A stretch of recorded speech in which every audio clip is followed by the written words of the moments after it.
எல்லாருக்கும் வணக்கம். இன்னைக்கு என்ன பார்க்க போறோம்? தீபாவளிக்கு அடுத்தது பார்த்தீங்கன்னா, ஓமப்பொடி எப்படி பண்றது அப்படின்னு பார்க்க போறோம். இதுவுமே ரொம்ப ஈஸியானது தான்.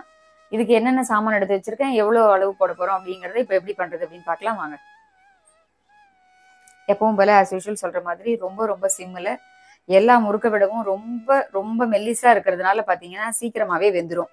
அதனால அடுப்புல கடாயில எண்ணெய் வச்சிருக்கேன். ரொம்பவே ஃப்ளேம் வந்து பாத்தீங்கன்னா ரொம்ப ரொம்ப மைல்டு இருக்கிறதுல லாஸ்டா எவ்வளவு குறைவா வைக்க முடியுமோ அந்த அளவுக்கு நம்ம வச்சுட்டோம் அப்படின்னா மொள்ள அது காஞ்சிட்டு இருக்கும். கொஞ்சம் கொஞ்சமா நம்ம சாமான்லாம் போட்டு ரெடி பண்ணி செய்யறதுக்குள்ள இது லேசா சூடு ஏறதுக்கு கரெக்டா இருக்கும். ரொம்ப பத்த இருக்க வேண்டாம், தீஞ்சு போயிடும். ஒரு மாதிரி என்ன சொல்றது, முறுக்கு கருத்து போயிடும். அதனால ரொம்ப ஃப்ளேம் கம்மியா இருக்கட்டும். தாராளமா ஒரு டம்ளர், நீங்க டம்ளர் கப்பு எந்த அளவு எடுக்கிறீங்களோ ஃபுல்லா ஒரு டம்ளர் எடுக்கிறீங்க அப்படின்னா அதுக்கு 1/4 டம்ளர் அளவுக்கு அரிசி மாவு.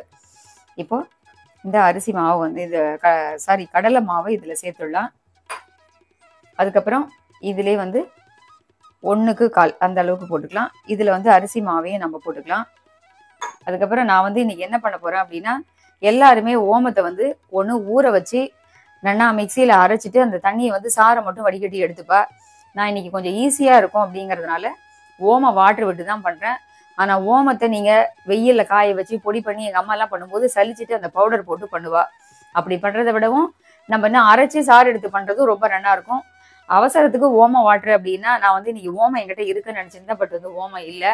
அதனால உடனே வாங்கி இதெல்லாம் ரெடி பண்ணுறதுக்குள்ளே கொஞ்சம் டைம் ஆகிடும் அப்படிங்கிறதுனால ஓம வாட்டர் விட்டும் பண்ணலாம் அப்படிங்கிறதுனால நான் ஏற்கனவே ஒரு தடவை பண்ணியிருக்கேன். அதனால ஓம வாட்டர் விட்டு தான் பண்ண போறேன். எப்படியும் குழந்தைங்களுக்குலாம் கொடுக்கறதுக்கு ஓம வாட்டர் கடையில தான் வாங்கி கொடுக்குறோம்.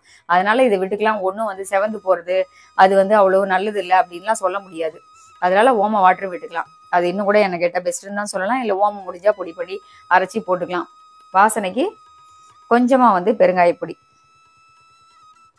ஒரு 1/2 ஸ்பூன் அளவுக்கு பெருங்காயப்பொடி. ஓமத்தோட வாசனை கொஞ்சம் கூடுதலா இருக்கிற போது நல்லா இருக்கும். இதுக்கு நீங்க ஓமம் போடணும் அப்படின்னா இந்த மாதிரி ஒரு ஸ்பூனால 1 ஸ்பூன் 2 ஸ்பூன் அளவுக்கு போட்டு அரைச்சி, ரொம்ப கம்மியா போடும்போது உங்களுக்கு மிக்சியில அரையவே அரையாது. அதனால நல்லா ஊற வச்சிருங்க. ஒரு 2 ஸ்பூன் அளவுக்கு ஊற வச்சுட்டு கொஞ்சம் தண்ணி விட்டு அரைச்சி அந்த சாரை வடிகட்டி எடுத்துக்கலாம். சில பேர் அம்மியில் அரைக்கிற போது வெண்ணெய் மாதிரி இருக்கும். இன்னைக்கு அம்மியிலலாம் அரைக்கிறாளா இருக்கா அப்படின்னே நிறைய தெரியல. அதனால நீங்க அந்த மாதிரி பார்த்து பண்ணுங்க. இதுக்கு வந்து உப்பு கொஞ்சமா போட்டுக்கலாம். ஒரு 1/4 ஸ்பூன் அளவுக்கு உப்பு போட்டுக்கிறேன். ஏன்னா இதுலயும் வந்து ஜாஸ்தி உப்பு தாங்காது. அடுத்தது கலருக்காக கொஞ்சமா நம்ம வந்து மஞ்சள் பொடி போட்டுக்கலாம். இதை ஃபர்ஸ்ட் வந்து நல்லா நம்ம மிக்ஸ் பண்ணிப்போம். அதுக்கப்புறம் வந்து இதுல நீங்க தாராளமா 1 ஸ்பூன் அளவுக்கு, 1 ஸ்பூன் இல்ல நார்மலான இந்த மாதிரி 1 ஸ்பூன் காமிச்சேன் இல்லையா, இதால 1 ஸ்பூன் 1.5 ஸ்பூன் அளவுக்கு வெண்ணெய் போட்டுக்கலாம். அப்படி வெண்ணெய் இல்லை அப்படின்னா சூடா இந்த காயிற எண்ணெயில வந்து நல்லா தாராளமா 2 டேபிள் ஸ்பூன் அளவுக்கு நீங்க விட்டுக்கலாம். வெண்ணெய் போட்டா 1 டேபிள் ஸ்பூன் அந்த மாதிரி போடுங்க. இல்லைன்னா நார்மல் ஸ்பூனால ஒரு 1.5 ஸ்பூன் போட்டீங்கன்னா உங்களுக்கு அந்த அளவுக்கு வந்துடும். நான் இன்னைக்கு வெண்ணெய் போடல, சூடான எண்ணெய் மட்டும்தான் காய்ச்சி விட போறேன். இப்போ இந்த உப்பு, மஞ்சப்பொடி, இந்த பெருங்காய பொடி இது எல்லாத்தையும் ஃபர்ஸ்ட் நம்ம நல்லா மிக்ஸ் பண்ணிடலாம்.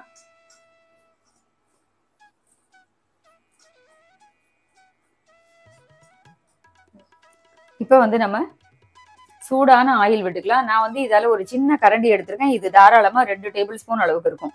மாவுல வந்து நம்ம விடும்போது நல்லா நமக்கே தெரியும், அப்படியே பொரிஞ்ச மாதிரி இருக்கும். இப்போ இதால ஒரு சின்ன கரண்டியால ஒரு கரண்டி அளவு விட்டுருக்கேன். ஃபர்ஸ்ட் வந்து இந்த மாதிரி கையால கூட நீங்க வந்து மிக்ஸ் பண்ணுங்க. பிகினர்ஸ்லாம் வந்து டக்குன்னு எண்ணெயில சூடா இருக்கிற போது கை வச்சிடாதீங்க, பார்த்து கொஞ்சம் கொஞ்சமா பண்ணலாம்.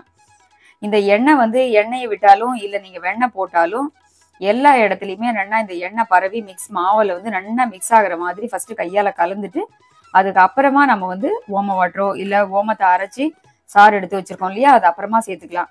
ஏன்னா ஃபர்ஸ்ட் தண்ணி மாதிரி தானே அது, அதை சேர்த்துட்டோம் அப்படின்னா உங்களுக்கு இதை மிக்ஸ் பண்றது கஷ்டம். அதனால எல்லா இடங்கள்லையும் இந்த எண்ணெய் வந்து நல்லா பரவுற மாதிரி வெண்ணெயோ எண்ணெயோ எது நீங்க போட்டுட்டாலும் அதை வந்து நல்லா மிக்ஸ் பண்ணிட்டு இப்போ நம்ம ஓம வாட்டர் விட்டுக்கலாம்.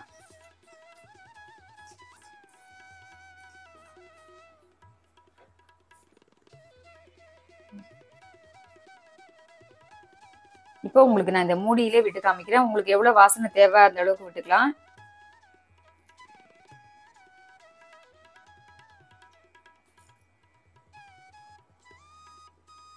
ஒரு 3 மூடி விட்டுருக்கேன்.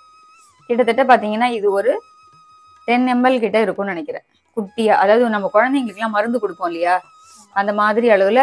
ஏன்னா இந்த மூடி வந்து ரொம்ப சின்னது தானே, ஒரு 10 ml அளவுக்கு விட்டுருக்கேன். அதுக்கப்புறம் நம்ம வந்து இதுவுமே வந்து என்னன்னு பாத்தீங்கன்னா ஓமம் போட்டு அரைச்சி பண்ணும்போது அந்த எண்ணெயில நிறைய ஓம வாசனை வரும். எப்பவுமே நான் ஏற்கனவே வீடியோல சொல்லியிருக்கேன், ஓமப்பொடியை வந்து லாஸ்டா பண்ணுங்க. ஓமப்பொடி பண்ணிட்டு அதுக்கப்புறம் தேங்காயோ தட்டையோ பண்ணினோம்னா அந்த லேசா அந்த எண்ணெயில இருக்கிற வாசனை இந்த முறுக்குக்கெல்லாம் வர ஆரம்பிச்சிடும். ரொம்ப மைல்டா தான் வரும். ஆனா ஓம வாட்டர் விட்டு பண்ணும்போது அந்த அளவுக்கு உங்களுக்கு தெரியாது. இருந்தாலும் ஓமம் நல்லது தானே, வந்தா பரவாயில்ல அப்படின்னு நினைக்கலாம். ஆனா தேங்குழல்னா அந்த ஜீரகம் வாசனை இருக்கணும். தட்டைன்னா அதுக்கு உண்டான வாசனை, அந்த எள்ளெல்லாம் போடும்போது அது பட்டநாடா ரிப்பன் சொல்றீங்க, அந்தந்த முறுக்கோட ஃபிளேவர் இருக்கிற போது நல்லா இருக்கும். அதனால ஓமப்பொடியை லாஸ்டா பண்ணிக்கலாம். தண்ணியை வந்து கொஞ்சம் கொஞ்சமா விட்டு நம்ம பிசைக்கலாம். ரொம்ப ஏன்னா கடலை மாவு அதிகமா இருக்கிறதுனால கையில கொஞ்சம் ஒட்டதான் செய்யும். கொஞ்சம் கொஞ்சமா இதை வந்து நம்ம கெட்டியா பிசைக்கலாம்.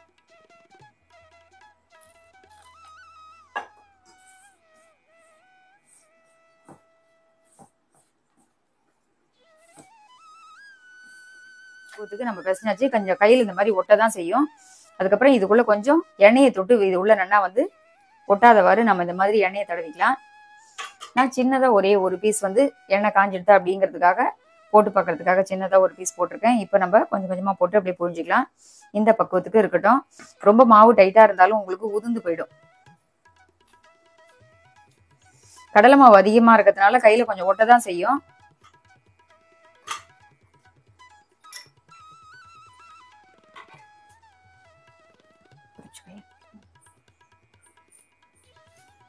ஒரே இடத்துல புழியாம கொஞ்சம் பரவலா சின்னதா புழிஞ்சிக்கலாம். அப்பதான் நமக்கு திருப்பி விடுறதுக்கும் ரொம்ப சௌரியமா இருக்கும்.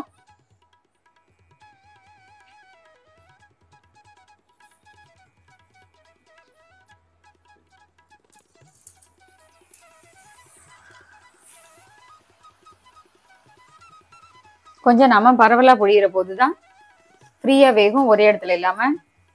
சின்ன சின்னதா கூட புழிஞ்சிக்கலாம். கொஞ்சம் நமக்கு வந்து இந்த ஓசை லேசா நுரைகள்லாம் அடங்கினதுக்கு அப்புறம் நம்ம திருப்பி விட்டுக்கலாம். ஃப்ளேம் வந்து சின்னதாவே இருக்கட்டும்.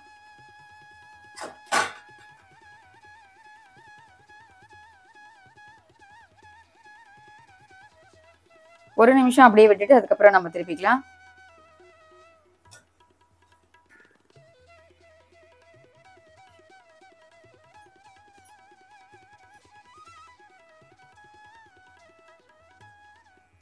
இப்ப இந்த பக்கமும் நமக்கு கொஞ்சம் நல்லா பொரிஞ்சதுக்கு அப்புறமா நம்ம எடுத்துக்கலாம். அதே மாதிரி நுர அடங்கி ஓசை. ஆமா, ஓசை அடங்கிடும். ஓரளவுக்கு இந்த பபிள்ஸ் எல்லாம் குறைஞ்சிடும். அதுக்காக நம்ம ஃப்ளேம் வந்து பெருசா வைக்க வேண்டாம். ஏன்னா ரொம்ப ஓமப்பொடி அப்படின்னா ரொம்ப மைல்டான கண்ணா தானே இருக்கு, செவந்து போயிடும். அதனால சீக்கிரமாவே நமக்கு வந்து ஓசை அடங்கிடும். நமக்கு பார்க்கும்போது தெரியும். ஓமப்பொடி வந்து 2 விதமான கண் இருக்கு. ஒண்ணு கொஞ்சம் பெருசா இருக்கும், இன்னொன்னு வந்து ரொம்ப ரொம்ப சன்னமா இருக்கும். ஆமா, அந்த ரொம்ப சன்னமா இருக்கிறதுல உங்களால புழிய முடியுமா அப்படின்னு பாருங்க. ஓரளவுக்கு கொஞ்சம் பெருசா இருந்தா ஒன்றும் தப்பு இல்லை. ஊசியிலே நமக்கு துணி தைக்கிற நார்மல் ஊசிக்கும் இப்ப நமக்கு ஓசை அடங்கிடுது பாத்தீங்களா. இந்த மாதிரி இருக்கும்போது நம்ம அப்படியே எடுத்துடலாம். இப்ப பபிள்ஸ் அடங்கிடுது.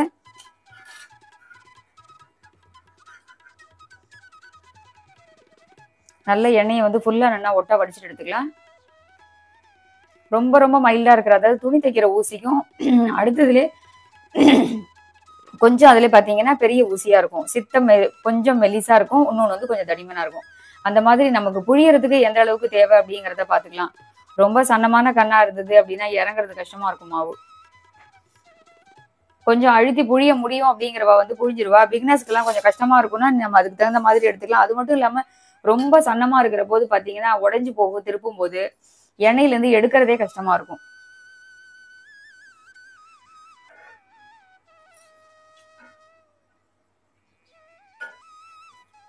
இப்போ அடுத்ததும் நம்ம அந்த மாதிரி புரிஞ்சுக்கலாம்.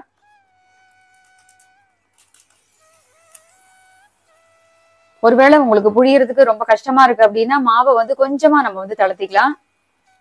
ரொம்ப கெட்டியா இருக்கு அப்படின்னா நீங்க உங்களால அழுத்தி புழிய முடியல அப்படின்னா ஓரளவுக்கு நம்ம தண்ணி விட்டு திரும்பவும் அட்ஜஸ்ட் பண்ணிக்கலாம். ஏன்னா நாழி ஆக திரும்ப திரும்ப கொஞ்சம் மாவு டைட்டு தான் ஆக செய்யும்.